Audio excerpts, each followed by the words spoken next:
Welcome back, everyone. Today I'm happy to share with you another life transformed by Jesus. Today I have the privilege of being joined by Angie Rose. Angie is a health coach and a committed ministry leader, using her life and gifts to serve others in both body and spirit. However, before stepping into her calling, Angie, like many of us, had a past that brought her to the feet of Jesus. She struggled with drug addiction for many years, a battle that led to deeply painful consequences in her life. Angie doesn't hold back in sharing her testimony. Her honesty allows others to see the reality of redemption. Through the incredible grace of God, her life was completely transformed.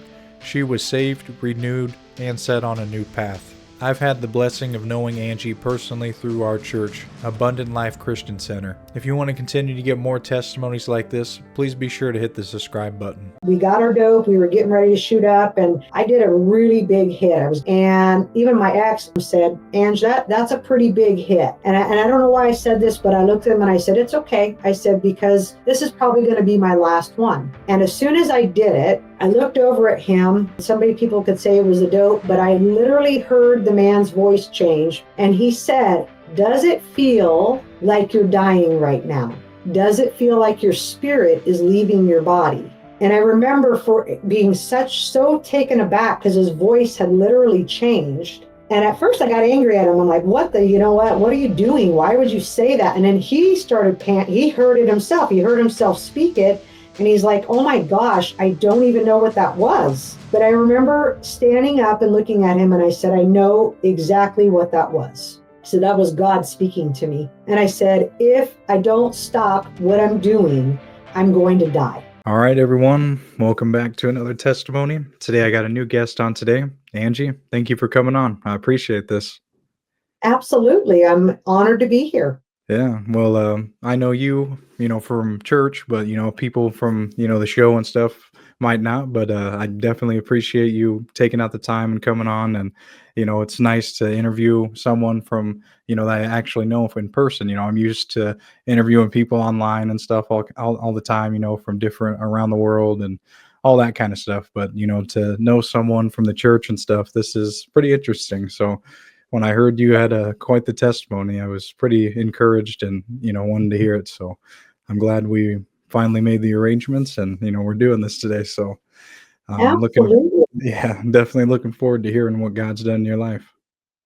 Fair. Yeah, I have been following you for a little while and just kind of watching and commenting and liking on, the things that you're posting with your show. And so when you asked me, I was kind of like, don't know how I compare with some of the people you're interviewing, but I was like, and I really prayed about when you asked me, and I felt like, you know what, we're all human, and addiction is addiction, man. Mm-hmm. And no matter who we are or where we're at, it affects each of us the same way. So for me, it's exciting to share. Not everybody knows. When I tell people, they look at me today and they're like, you were an addict, or, you are an addict. And I'm like, absolutely. Yeah. I was a practicing addict for many years. So yeah, absolutely. So I was excited to be asked. Thank you for that. I appreciate it. Yeah. Well, where does your testimony start? Let's get into it. Absolutely. So I actually started using at a very young age, telling you a little bit about my life growing up. I was born to a single mother. My mother was 14 when she had me. And she chose to keep me. That started it there. She came from a very abusive home, with my grandparents. My grandpa was very abusive. So by 16, she was out. She was out living on her own, trying to take care of me. She met my dad, who adopted me, and he was an addict from the start. So she would dabble a little bit in drugs. I remember partying, but I remember growing up in a party scene. Like, our house was the party house, right? So from a very young age, probably 3-4 years old, I remember seeing people smoking weed and drinking and having a great time with it. You know what I mean? And so with that, seeing my parents doing that, it didn't seem excessive to me. It seemed the norm. So with that, just watching that, it's always seemed it was attractive, right? All the way through till I became an addict. At 5, my mom and my dad that adopted me, my stepdad, they divorced, and my mom became a single parent. So right there, she was right back to where she was when she started. But that really changed everything for me because I was old enough to know that dad was leaving, dad was gone. And you know what? It became really, really hard. Going into kindergarten, going through that. My mom went through a real party phase within this. And so I remember seeing men coming through the house, meaning just she was a partier, she was partying, she was having a good time. I remember going through school and elementary school and learning, that don't do drugs, those kinds of things. But I knew my mom was doing drugs. So it was a little bit of a conflict in my spirit because I was smart enough to know and understand what was happening, but I was not in a place that I could say anything, right? So I remember thinking, I know what she's doing is wrong, but it seemed okay, right? So I was in my 5, 6, 7, 8-year-old, we had a babysitter that lived right down the street. She was a teenager, and she would come in and she was taking care of us over the summer. Well, I thought she was the coolest thing ever, right? And she was fun and she was cool. And I remember one day her inviting me. She walked down the street. We had this little wood patch down the road, and invited me with her to go hang out down there. I don't know why the kids all hung out down there, but I remember that was the day that I was introduced to weed for myself. And because she was so cool and I just thought she was amazing, she offered and I tried. So the first time I ever smoked weed, I was about 8 or 9. I can't remember the exact age, but 8 or 9 years old. And I felt so cool. I remember thinking, oh my gosh, this is amazing. And we just kind of had that little secret, you know what I mean? And so over the next few years through elementary school, I didn't really do too much with that. But once I got to junior high, something shifted. The friends that I had growing up that I felt pretty secure in decided that I was not going to be their friend anymore. It sounds kind of silly, but they pretty much started bullying me and they found other people to torment me. And I realized that I needed to figure out how to take care of myself and I needed to find a new crew. And this is when I entered that age of, or stage, I should say, in my life that it was like, I found drugs. So at that time, it was more of the pills and uppers and the downers. I started smoking weed. I started drinking. And, during this time, one of the things I missed is, in elementary, my mom became a Christian. She started a job at a factory here in town, met another lady, and that attended Abundant Life, the church that you and I attend. And she accepted Christ. Fully accepted Christ for her life. She quit drinking, she quit smoking, she quit smoking weed, she quit doing the things. And the man that was living with us was her boyfriend, and he was an alcoholic who was very abusive emotionally and physically to her. And she kicked him out. I remember her throwing the beer out, and my mom's life changed. And that changed some things in our household. She met my stepdad now. They're still married today. He was a Christian who happened to be the son of the lady who led her to Christ. And they got married and we were brought back into the church. And we started attending church. And by this point, I was already kind of rebellious, but kind of still interested because I was young. But once I hit junior high, I wanted nothing to do with Jesus. Everything in me rebelled against what they taught. We had to go to church. We didn't have a choice. We were in church on Sundays. We were in church on Wednesdays. It was Jesus, Jesus, Jesus, Jesus. And I remember something in me in this stage of being abandoned from friends and this rebellion coming up in me that I wanted nothing to do with God, absolutely nothing. And as those years went on, more and more and more, I really grew to hate God and not want anything to do with him. And so as I began finding these new friends, rebellion kicked in. I started fighting. Little short me, 5'2", needed to protect myself. And when these girls started bullying me, I was like, I'm not the one that wants to start these kinds of things, but I'm going to finish it. And I did. And that did something in me identity wise. It was like, I have power in my mouth because I was very angry and very mean. And I realized, like, if I could control the things around me and the people around me by being angry and being mean, I was going to accept that role. So that opened the door in my heart for a lot of bitterness and resentment, and just realizing, like, I kind of liked being the bad what.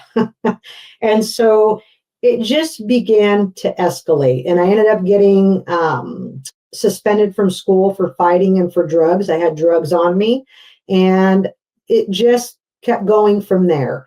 So throughout my junior high, I was an A+ student. I played 2 instruments. I was doing orchestra. I was doing all the right stuff.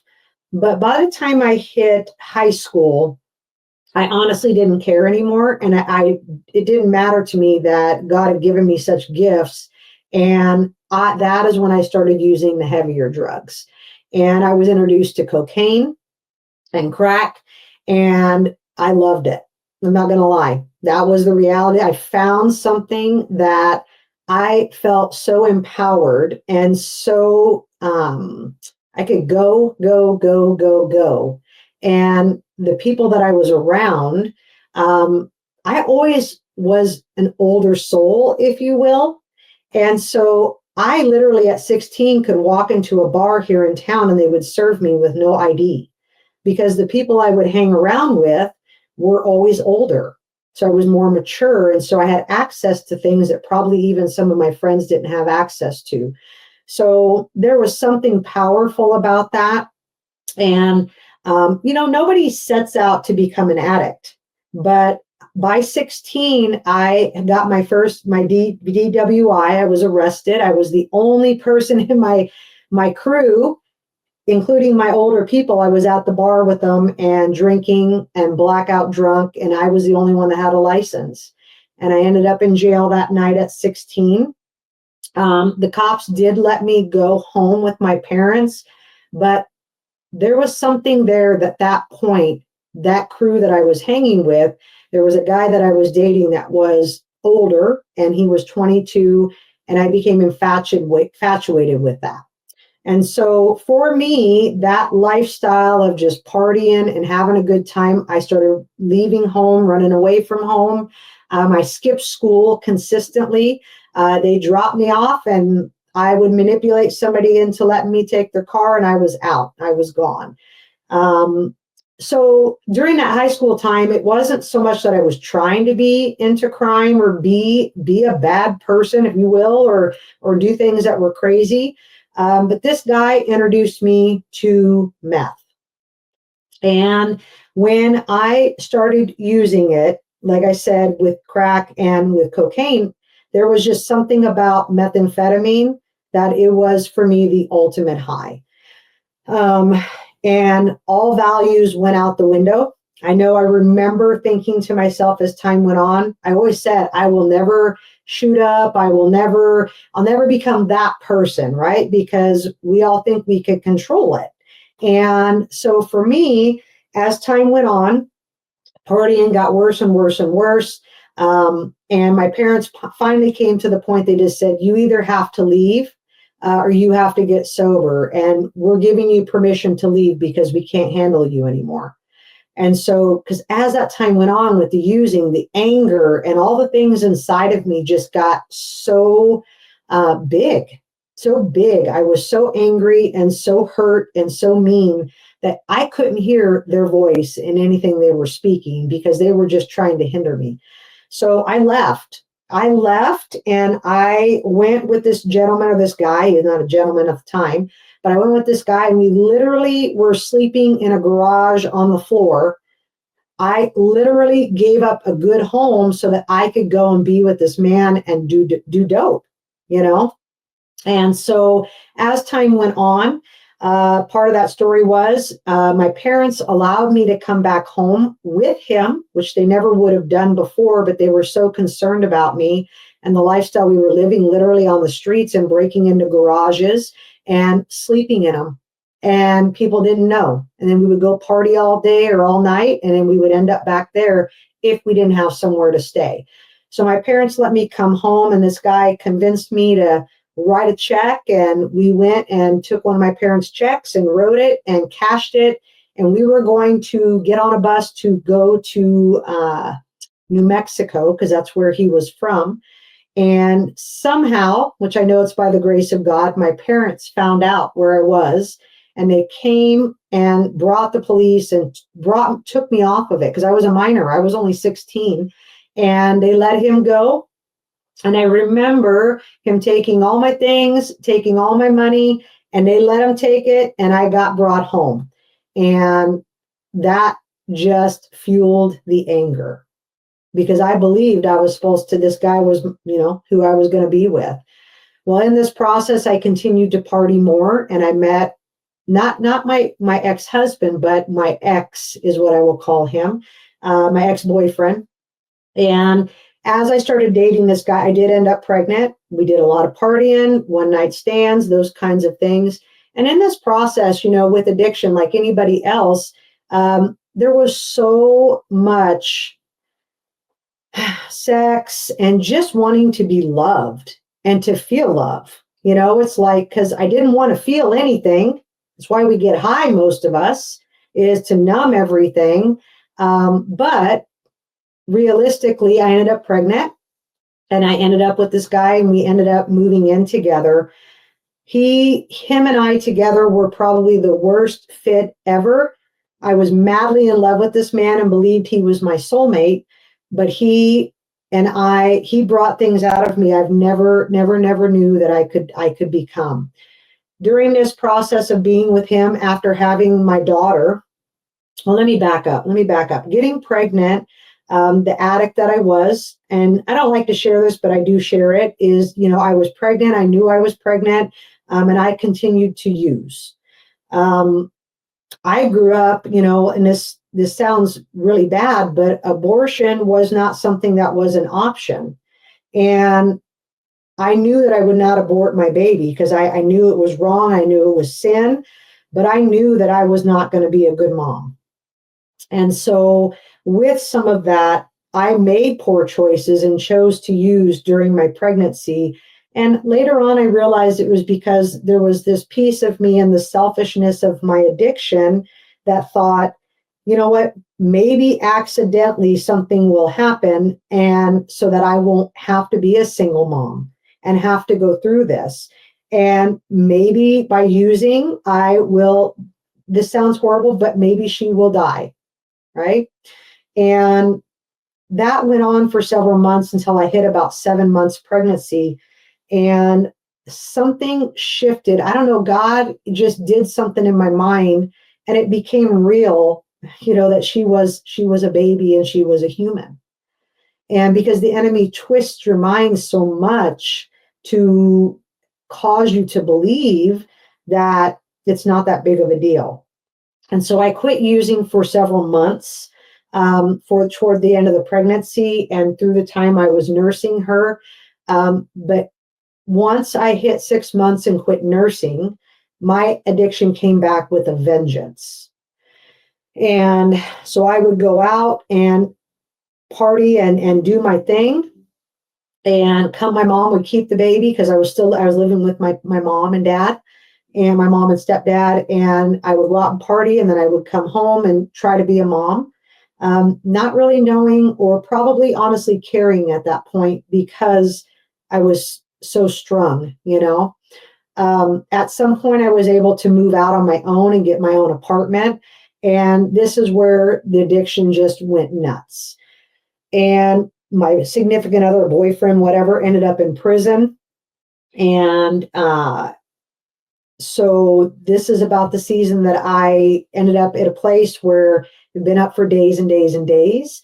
And somebody recommended, because I needed to drive home a long distance from out of town, shooting up because I would have a better high. By this point, I had ate it, I had smoked it, I had snorted it, I had everything else besides shooting up. And when I made that decision to do that, it changed everything, because it was the best high I had ever had in my life out of anything I had ever done. And it spiraled very quickly within months. That was all I could think about. So that probably lasted about 2 years. I became the very thing I swore that I would never become, which was a junkie. And the people and the crowd and the things that I did during that time, obviously crime became involved because I was selling dope. I was hanging out with anybody who had dope. And in this little town at that time, I will tell you, most people didn't believe it, but cartel was here. And I did not mind the idea if they had a lot of dope. It didn't matter to me where they came from, who they were, what they were doing, as long as I wasn't with them when they were doing those things. But I put myself in a lot of very, very dangerous situations, and all at the cost of my high. So with that, there was a lady, I'm just going to kind of share with you that throughout this time, my ex ended up in prison a couple times. And I had vowed that man was going to be my soulmate. We were going to be together forever. Had to renounce that vow because that was not true. But getting involved with people that were in witchcraft, that were into occultism, of course, cartel and crime and all these types of things, I still had praying parents. That's what I want to say, is I still had praying parents that were fasting for me, that were praying for me, that would take care. Most of the time they took care of my daughter. They raised her through those few years, or those 2 or 3 years. But I began to start seeing into the spiritual realm. I noticed that when I was a kid, I would see things, ghosts and different things, but just kind of chalked it up to being a kid. But when I was using it, this gift of discernment that God has given me, it tormented me, because I could see demons and I could see in the spiritual realm.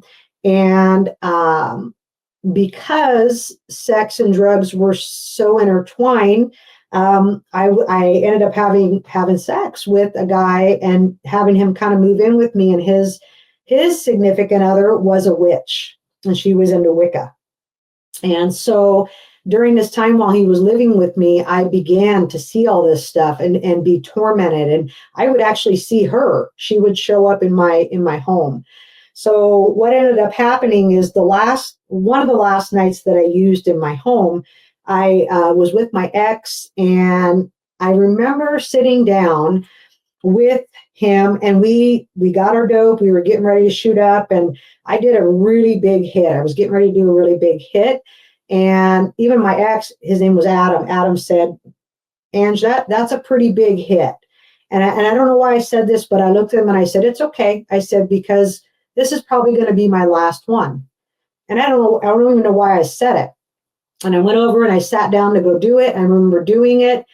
And as soon as I did it, I looked over at him, and this sounds crazy, and people could say it was a dope, but I literally heard the man's voice change, Adam's, and he said, "Does it feel like you're dying right now?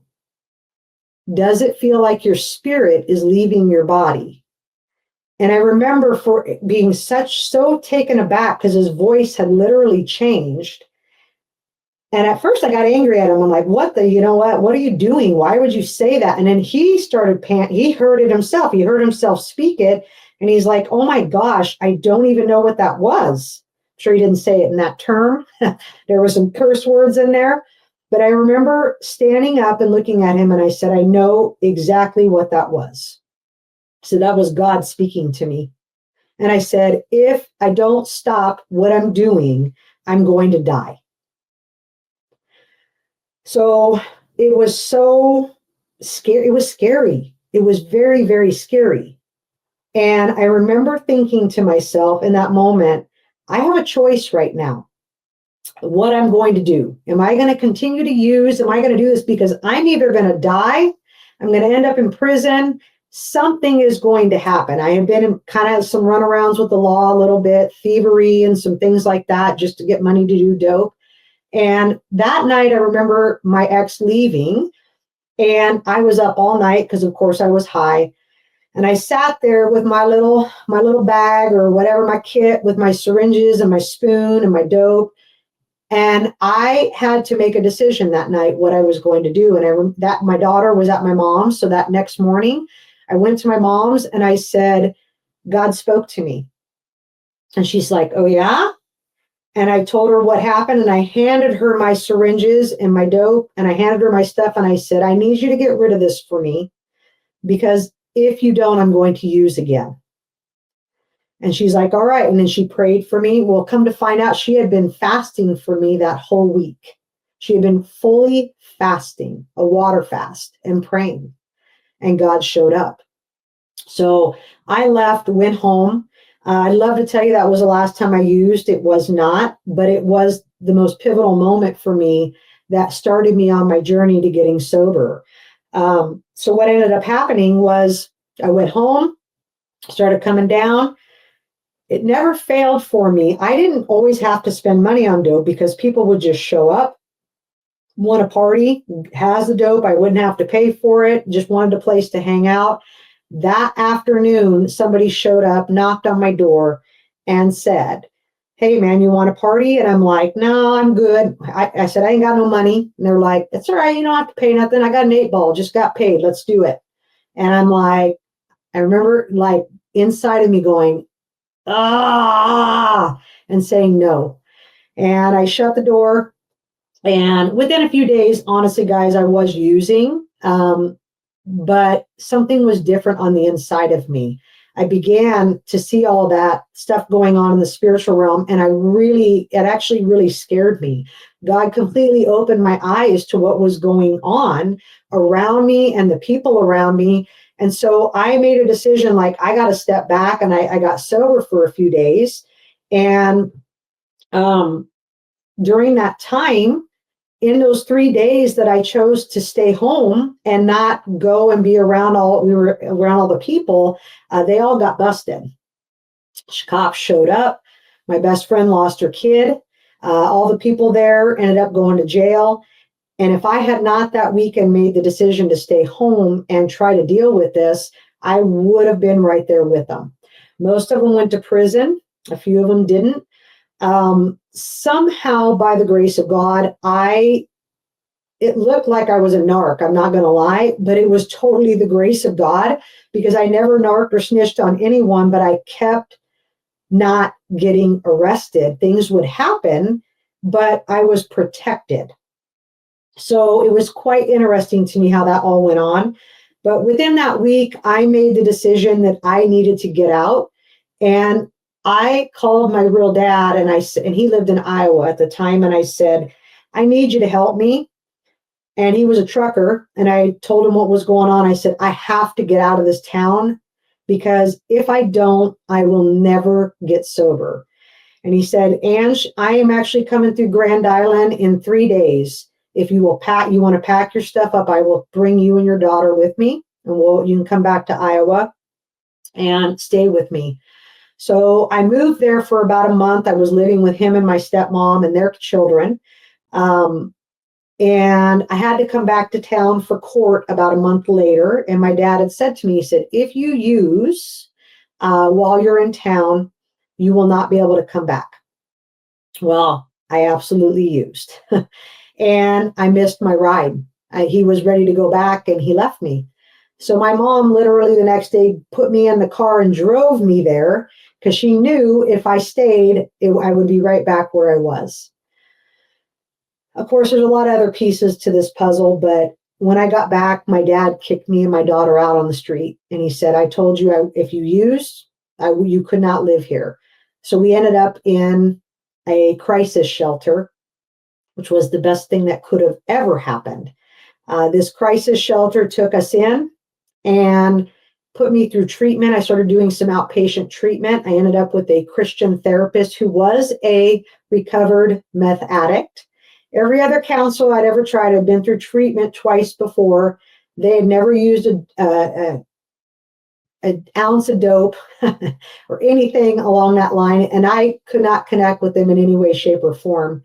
So with this lady, there was something about her. God knew what I needed. And I started doing outpatient treatment and trying to work and I found a little Assemblies of God church, which definitely was nothing like the church I go to here in Grand Island, but I needed something and I knew I needed God. And so I move in, and the first night I move in, when I get my new place, I get out of the crisis shelter, I get a new home, new apartment. First night moving in, my mom helps me move all my stuff up there. The neighbor and his buddy come over with a plate of Coke and said, hey, we just want to welcome you to the neighborhood. As I said, it just always showed up. And I remember telling them, no, I'm good. I'm sober, but nice to meet you. My mom kind of went into a panic attack, like, oh my gosh, I literally moved you here to get you away from it. And it shows up at your door. And I promised her, like, Mom, I'm good. But I did end up using some with this neighbor. But at the same time I was going through treatment, I was going to church. And there was one night that I had laid down and I was laying in bed and I was reading the word. And I remember laying there I was reading it, I think it was Proverbs, and it was talking about do this, be this, and I remember beginning to weep. And I remember telling the Lord and crying out and just saying, God, I can never be this person. I don't even know how to start to be this person and be who you've called me to be, because I knew, even in my addiction, I knew I had callings on my life and that God was going to use me mightily, but I didn't know how I was going to get there. I remember sitting and being high with other people and saying those things, but I didn't know how I would get there. And that night, as I called out, I repented and I told the Lord how sorry I was and that I was not going to ever be able to be who he wanted me to be unless he showed up. And he did something in me.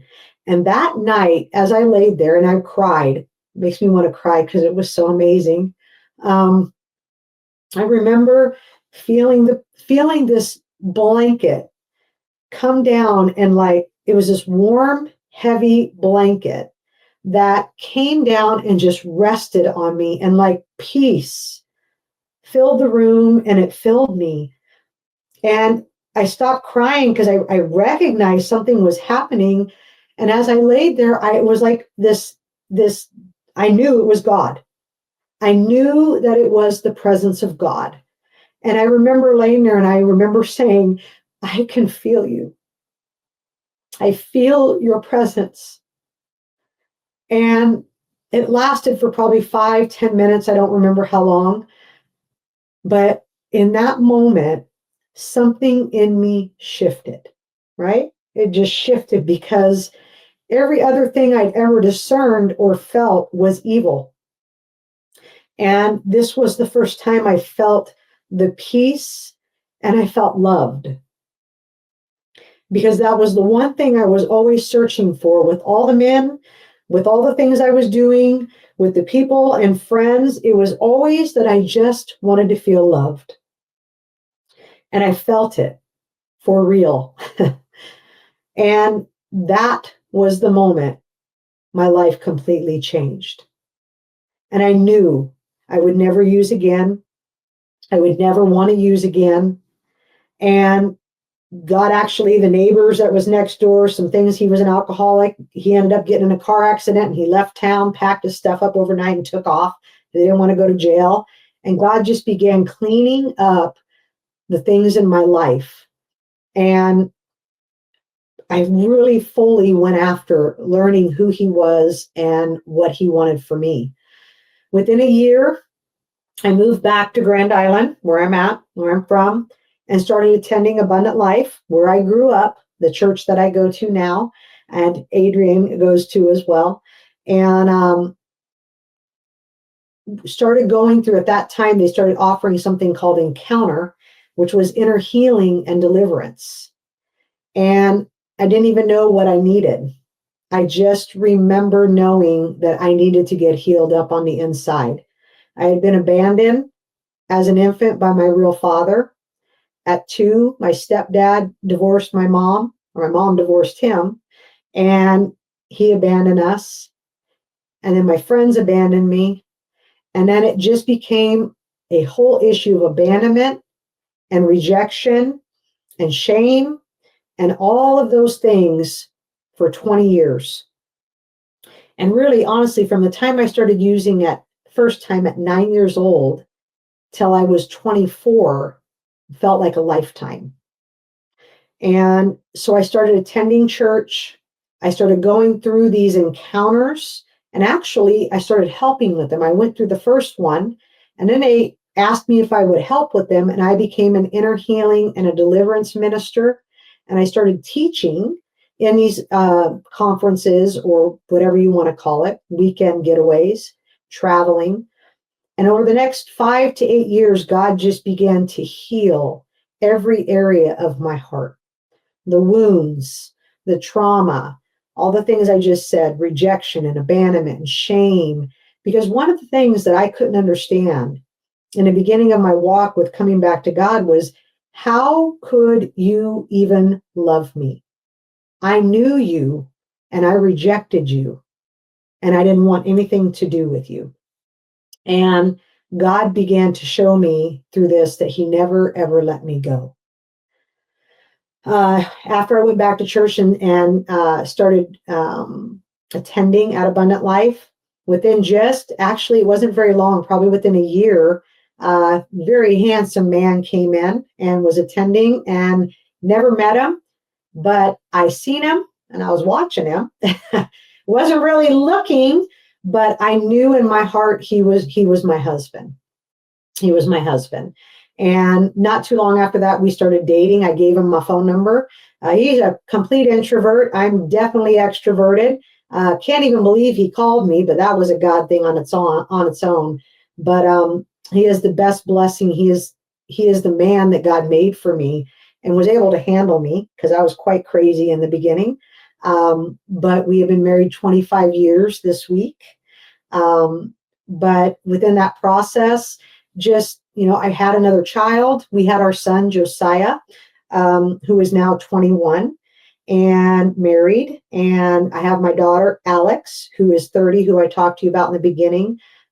We're not in the greatest of places right now, but God's doing stuff in her. She's working through some of the stuff that, we went through. I wasn't a great mom when she was little because I was in full addiction and selfish. But I'm believing God is doing things and moving things. At probably about in my 30s, I'm 50. I'm going to say that I'm 50 this year. And in my 30s, I started my own business. I was really great at selling dope and selling things. I am an entrepreneur. Most of us dope dealers are entrepreneurs. And realistically, I started a business, health coaching. And when I quit using, I switched addictions from dope to food. And so for the next probably 8 years, I struggled with food addiction, but while I was married and that sort of thing. And when I was right before my 30th birthday, I made the decision that I wanted to start getting healthy, not knowing that actually is where God was going to use me. And so I own my own health coaching business now. I've been doing that for 14 years. And so now I also went back to school and I'm an ordained pastor. So I do life coaching, inner healing, and deliverance ministry. And I get to work with the very people, not necessarily addicts. Some people come in as addicts, food addicts. I get to work with them, but I get to help people heal their soul and fix their body. And so that is what I've been doing for the last 14 years. Most days, even today, I think to myself, I don't even believe that I'm here and that God has done this in my life. Recently this year, just a couple months ago, I took on the ministry role of women's ministry leader. So I am running our women's ministry in our church. And man, just so many things have shifted. And now I've got all these youngins like Adrian that I am able to help and minister to. I know I haven't done that with you personally, but a lot of these, I feel like I've come into an age of kind of a mama, and I've got a lot of experience under my belt, right? And I get to pour back into this new crowd. So I just love it. That's where I'm at. I'm living ministry, doing ministry, healed and whole. Haven't used in 25 years. Been meth free for 25 years. And I don't know, man, my life is just good. If somebody would have told me 25 years ago that this is where I would be and who I would be, I would never, ever, ever believe it. I would never believe it because it's just so surreal what God has done. How God has healed my heart. He's healed my body. He's healed my relationships with people. He has moved me up in ministry and given me the ability to love people really, really well. And I'll end on this, but really what it comes down to, the thing I struggled with most was loving others and loving myself. Because I really, really did hate myself, hate who I was, hate how I looked, hate the shame that I felt for the things that I did in my life. And God, when I accepted Christ, I told the Lord, when I rededicated my life, I said, God, you are going to have to get me higher than any drug ever got me. Because if you do not, I will go back. I will go back because I loved getting high. I did not love the chaos or all the trauma and the drama and all the things that it brought with it, but I loved the high. And so God has done exactly that. When I feel his presence, when I get into worship, when I get to pray for other people and watch them have deliverance and freedom, there is such a high to it. It's the original high. It is what God created us for, is to have relationship with him and to be able to use that and go into all the world and do the things that he did and more. And that's what I would end on, is I get to do that. And it is so exciting and so fun. And anybody watching this, whether you are sober or not, or whether you're not in this part of your walk with God, God wants to use us. The broken, the least of these, the ones who can humble themselves and know, I don't deserve what you're using me for and what you're giving me, but you're using me. And that is my identity, is that I'm a child of God and that he loves me and I love others really, really well now. So that's kind of what I got, bud. Yeah, Angie, wow, that is quite the testimony. I didn't know none of that, at all, about you or expect that or, know anything when you're gonna Mhm. come on and share that. But I'm, really glad you did. And I mean, just the details and everything that you went into. I mean, you are pretty honest and open about everything. You don't shy away from it. And Well, there was a lot of stuff that you experienced, just at an early age, just, from your mom having you very young, and then just, you being, starting to get involved with, drugs and alcohol very young, and then Mhm. to have to experience, all the stuff that you went through with, drugs and relationships and everything.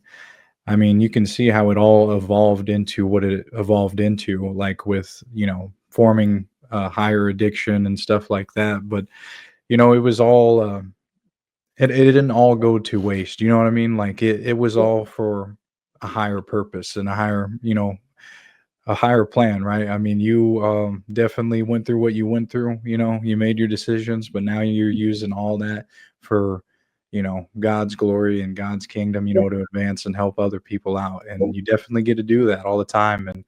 And like you said, you're being used for ministry and everything now. And, that's awesome that you're able to do that, because it just goes to show, again, this is another living testimony that, you're faithful to God after, you start somewhere, right? You meet God where you're at. You weren't, you tried, you stumbled a little bit, you tried quitting, the drugs and stuff, but you stumbled a little bit. That happens, right? I mean, but Yeah. you just push forward, and then after a while, those things go away as you stay faithful and you continue to walk along that path. And then, I mean, look at all the blessings and stuff that you've been able to say that you've experienced and that you've gone through. So Yeah. I'm glad you get to share this testimony through, someone that's experienced it. Like you said, you've got quite the experience under your belt now. Yes, Yeah. yes, I do. Yeah. I think that's the funny thing is people see me now, and I will make comments or I'll share things with little things with people, never this much usually, which is fine. I don't have no shame in it anymore. But they'll look at me and they're like, there's just no way. I just can't even see that in Mhm. that is your past. And I'm like, well, that's Jesus, 100%. Exactly. And he has changed me that much. And the reality of it is, you're right. I mean, Scripture tells us He will work all things for good and for His glory. And if you hide what you've been through, so many people, what the enemy does is he tells them nobody else understands, nobody else feels the way you feel, nobody else is doing what you're doing, which is such a lie. That once we can break that shame off of it and share it, there's such a connection with people, and that ability that I'm not better than you, man. I don't deserve anything that God has given me. It's just I'm obedient and I love Him and I'm running hard after Him. That's all there is to it. Yep. You're absolutely right. Yeah, because hearing other people's testimonies and being able to connect with them and stuff. I mean, it's really helped me out a lot too. Just being able to connect with them and just realize, that not everyone that's in the church, not everyone in the church is perfect. Everybody's got their own stories. Everybody's got something. They Yep, got their own testimony. So, they um, do. They so do. makes it more relatable and connectable. And so um, you know, you you want to pray for the people that may be in the same situations that you used to be in? Absolutely. I would love that. Okay. Well, Father, we just, sorry, jump right in. Father, we come before you today, and Lord, I pray for each and every person that will listen to this, wherever they're at in their journey, whether they're still using, whether they're walking through the process of getting sober, or Father, just finding out who they are in you. God, I pray in the name of Jesus that you would break off the chains and the shackles and the things that have kept them bound. I speak to the spirit of addiction, and I say in Jesus' name, your hold on each and every person is done. We cast you out, we break you off, and we close the door where we allowed you in. And God, we thank you for freedom, for wholeness, for healing, for purpose and calling, God, that you have a plan for each and every person and that we are walking it out. Lord, I pray that you would give them a forehead like flint, that they would stand strong and stand firm in your grace, that the enemy cannot come and tell them they are not an option. But God, that you would breathe your breath of life upon them. And God, they would come into their calling and the fullness of your glory, that they would walk it out They would love and save and help the people around them. And Lord, I pray also for their families. I lift up the people and the families that were affected by their addictions, that Lord, there would be reconciliation, forgiveness, but also, God, they would just connect in a way they never have before. And God, lastly, I pray they would experience you like I have, and even more than I have, God, that you would show up in their lives in any way, shape, and form that will speak to them. That, God, they would know you're real, that you love them, and there is not one single thing they have done you never knew about before they did it, and you still chose to love them. I release your love into their lives, that you would fill them, overflow them, and God, they would give it back. In Jesus' name, amen. Amen. Well, thank you for sharing, Angie. I Yeah, appreciate it. absolutely. Well, thank you for having me. It's been a pleasure. And hope this is what you were looking for. Oh, yeah, it is. It is. It's All right. perfect. Perfect. Thank you. Perfect. Angie has an incredibly powerful and blessed testimony to share. I say blessed because once she fully surrendered her life to God, He began to pour out His blessings on her time and time again. Her journey through addiction was filled with pain and hardship, but also with God's redemptive grace. Today, Angie boldly shares that chapter of her life to bring hope and encouragement to those who may still be walking a similar path. Please be sure to like and comment on this video. Share this video with someone who may need to hear this message. Tap the notification bell and subscribe button if you want to continue to get more testimonies like this. And at the end of this video, a playlist will pop up called the Testimony Playlist. And on there you can see all the other testimonies I've got to record in the past. Thank you again so much for watching. And of course, we'll see everyone on the next one.